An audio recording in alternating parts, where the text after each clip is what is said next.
Greetings and salutations. Welcome to Ref the District. This is a special edition of Ref the District. This is called Stoner's Recaps.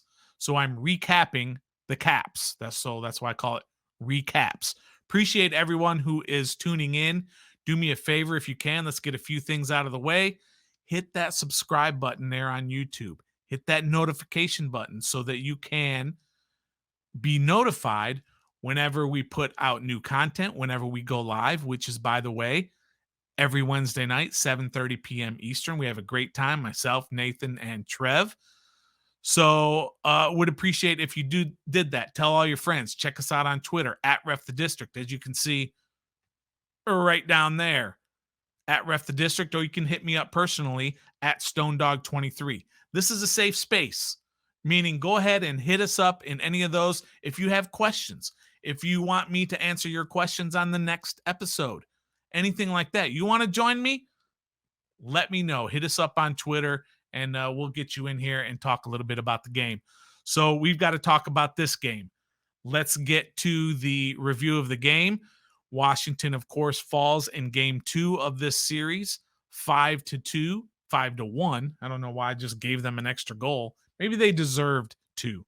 So they lose 5-1 to the Florida Panthers. Let's break it down period by period. Let's go to the first period. All right, in the first period, I thought the Caps came out with jump. That's a big thing with me, that I can usually tell how well they're going to play. Not whether they're going to win or lose, but how well they're going to play by how much jump they come out with. Are they skating? Are they getting up and down? Are they hitting? Are they doing all those things that they set out to do? And they did in that first period. They played extremely well defensively. The defensive plan they had in game 1 seemed to carry over into game 2. Florida was not getting very many shots. But what happens? Florida gets that first goal on puck luck. What is puck luck? Puck luck is the guy who scored, and when it comes to the Panthers, I don't talk about names because I don't care about anything that they do or any of the players on their team. Whoever shot it had no intention or didn't deserve to score that goal, but they did because puck luck. Bounced off a couple of people. Vanacek really never saw it, goes in the goal. They get an early lead. I think it was their 4th shot of the game, maybe even less than that. They didn't get a lot of shots in that period. And so on their 4th shot, they score. So Florida's up 1-0, even though the Caps have been playing really well. Then the second goal. The second goal was bad defense, good offense. And when you need your goalie to step up and make a play, when your defense breaks down, Vitek did not do that on that particular play. Most goalies are not going to make that play. But I believe that was the 5th or the 6th shot of the period. And Florida scores on it. And it's 2-0. And I talked about this after game 1 in my recap. When a team scores late in the period, when you've played a really good period, it's deflating. You go into that locker room and you're like, man, we played our butts off that period and we gave up that late goal. It should only be 1-0. And next thing you know, you're down 2-0, and it's a little bit deflating. So that was a little bit tough. I thought the Caps played extremely well in the first period, but that late goal kind of got them. They outshot the Panthers 11-6, and yet they were down 2-0. Let's go to the second period. Okay, in the second period, again, I thought the Caps came out very well. They did get the equalizer on not the equalizer. I don't know why I think they scored 2 goals tonight. It's just for some reason that's stuck in my head. Just kind of ignore that part. They did get on the board with their first goal on a power play goal by Nicky Backstrom, which was a beautiful goal, a look away goal. I don't know if it was necessarily look away, but it was a goal where nobody thought he was going to shoot. And he did, because he is such an adept passer that everyone thought, oh, he's passing this. Nope, he shoots it, makes it 2-1. You're like, all right, we got a game. Literally, I don't know how many seconds it was, 20-some seconds later, Florida scores again to go back up by 2 goals to make it 3-1. I thought Florida's forecheck was so much better in that period. They were causing turnovers, and we'll get to the stats at the end. The turnover stats are insane when we get to that. But again, the Caps played pretty well up until that point, and then the wheels fell off. Another goal, then another goal. Next thing you know, it's 5-1. And they had that 4-minute power play, the Capitals did, in there and could not score during that 4-minute power play. And that was the turning point. What happens after that? You don't score, and this happens a lot in hockey. You have a big moment there where you can get back into the game and you don't take advantage of it. What happens? The other team scores almost immediately after.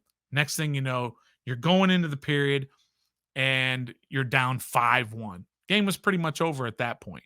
Even though, again, you outshot the Panthers in that period 13-12, you find yourself down 5-1. And again, you have to have that goalie who helps you out when your defense breaks down. And Vitek didn't seem to do that. Not every goal was his fault, but you need him to stand on his head when your defense breaks down. He didn't do that. Let's go to the third period.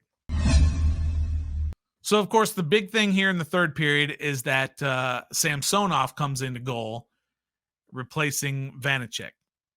I think that's pretty standard, even in playoff hockey, that you bring the backup in after the starter gives up 5. But we'll talk about that at the very end on how that affects the team going forward. The Panthers were just all over. They were not going to let Washington back into the game. And at a certain point, then it becomes, let's not get anybody hurt. Let's not get anybody suspended. Hathaway, be careful, son.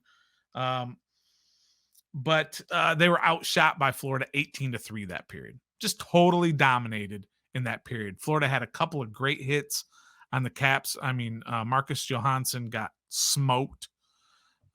So they were thoroughly outclassed, outplayed, out-hustled in that third period, and they had no chance of coming back. Florida made sure of that. I thought Florida, that was their best period. Even though they didn't even score, I thought that was their best period of the series so far. A couple of things I want to pick on.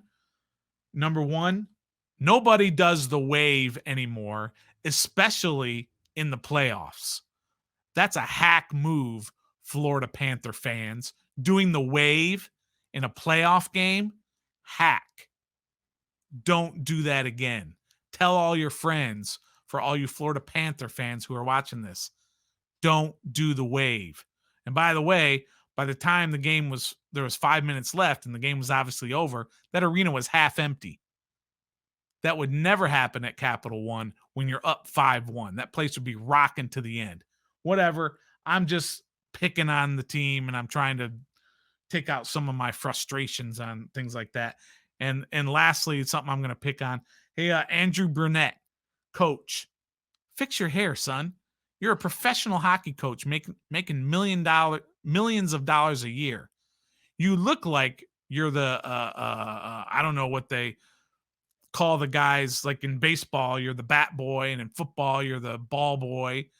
Same thing in bat. That's what he looks like on the bench. He's all disheveled. His shirt's not tucked in right. His hair's all messed up, especially in the back. Come on, clean yourself up. You're a professional hockey coach. Whatever. I'm just picking. So those are the recap of the 3 series.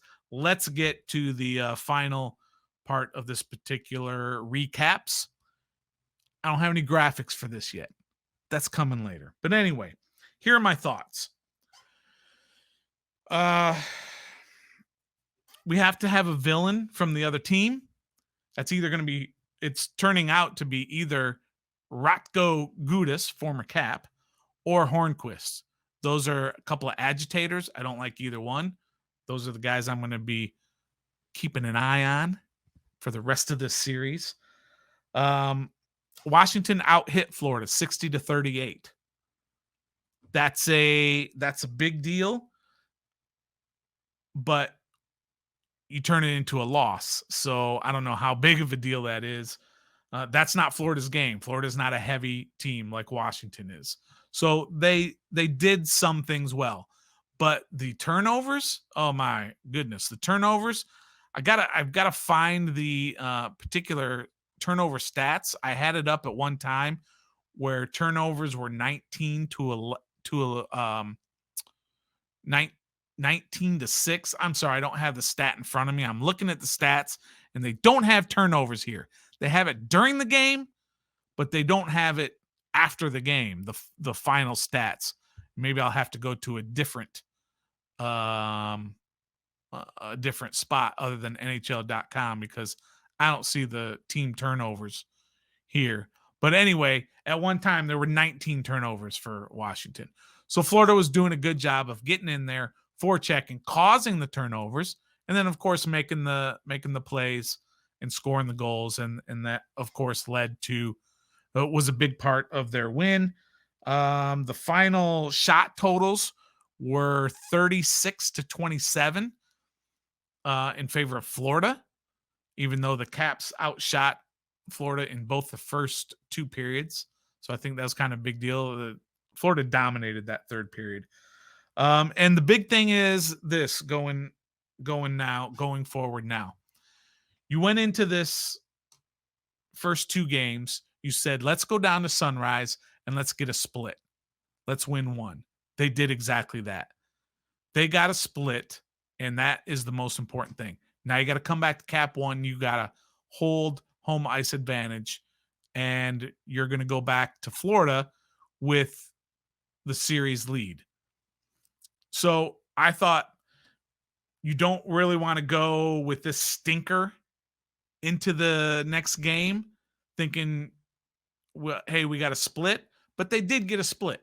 And I think that bodes well for this team as they now come back to Capital One here in DC. But of course, the biggest thing is this. What are they doing at goalie? Who's starting on Saturday afternoon? Is it going to be Vanacek right back in there? Or is it going to be Samsonov now that Vanacek had a stinker of a game? Me personally, I'm putting Vanacek right back in there. I'm saying you're still my guy. The game was already over by the time the third period started. You're still my guy. Get him right back out there. The second he starts stinking it up, he's out and maybe never plays again. Never forget in 2018 when the Caps won the Stanley Cup, it was not Holtby who started the first two games. It was Grubauer. And Grubauer was the guy for the first two games. They lost the first two games, and then they brought Holtby in, and the rest is history. They won the next four against Columbus. By the way, against that goalie for Florida, Bobrovsky. So this goalie is beatable. He's played better than our goalie, but he's beatable. So we got to do something. We got to figure out who the goalie is, and hopefully he gets to stand on his head and lead this team to a first-round series win. Again, Florida wins this one 5-1, not 5-2. I know I'm trying to give them a goal every time, but they win this one 5-1. We're going back to Capital One Arena here in DC on Saturday afternoon. Looking forward to that. Of course, I'll have another recaps at the conclusion of that game. I appreciate everybody who's watching now. Again, hit those notification buttons, hit that subscribe button, tell your friends. Hit me up on Twitter at RefTheDistrict, as you can see there, or at StoneDog23. Hit me up and give me questions that you want answered, or even join me here on the broadcast. And again, we're Ref the District. This is Stoner's Recaps. And until next time,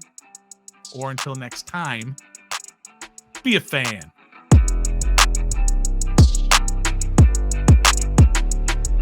Hey, it's your boy, the Stoner on Ref the District. If you get a chance, check out some of our other stuff here that you see there. And always, always hit that subscribe button and the notification bell so that you are aware every time we go live, which is, of course, 7:30 Wednesdays. Check us out then, and check us out anytime. Until next time, be a fan.